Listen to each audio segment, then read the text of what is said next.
మాఘమాసంలో 5వ రోజు వచ్చే పంచమిని వసంత పంచమిగా జరుపుకుంటారు.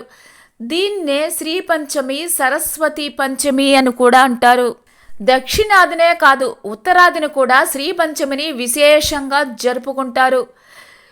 శ్రీ పంచమి ప్రత్యేకత ఏమిటంటే, ఈరోజే బాసరలో వ్యాస మహర్షి ఇసుకతోటి అమ్మవారిని ప్రతిష్ఠించాడు. శ్రీ పంచమి రోజు విద్యాభ్యాసం మొదలు పెడితే వారు ఉన్నత విద్యావంతులు అవుతారు. అందుకే చాలామంది తల్లిదండ్రులు వసంత పంచమి రోజు బాసరలో పిల్లలకు అక్షరాభ్యాసం చేయిస్తారు. బాసర క్షేత్రం ఈనాటిది కాదు.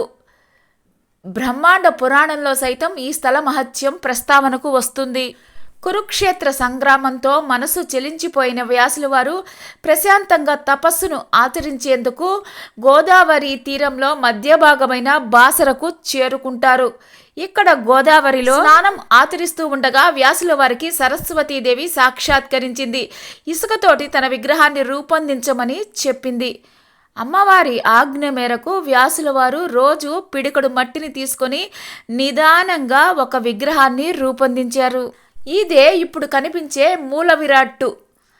ఆ మూల విరాట్కి నిత్యం పసుపు రాస్తూ సరికొత్త రూపుని భక్తులు దర్శించుకునేలా చేస్తున్నారు పూజారులు. అమ్మవారి విగ్రహానికి సమీపంలోనే మహాలక్ష్మి, మహాకాళి విగ్రహాలు కొలువై ఉంటాయి.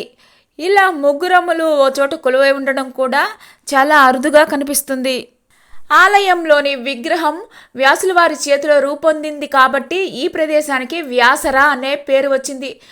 అది రూపాంతరం చెందుతూ బాసరగా మారింది. సాధారణంగా దేవతల చేతుల్లో ఆయుధాలు ఉంటాయి, కానీ సరస్వతీదేవి రూపులో ఎక్కడ ఆయుధాలు కనిపించవు. జ్ఞానమే ఆమె ఖడ్గం, సంగీతమే ఆమె సాధనం, ప్రశాంతతే ఆమె వ్యక్తిత్వం. అందుకే పుస్తకం, వీణలను చేతబట్టి ధవళ వస్త్రాలతోటి కనిపిస్తుంది.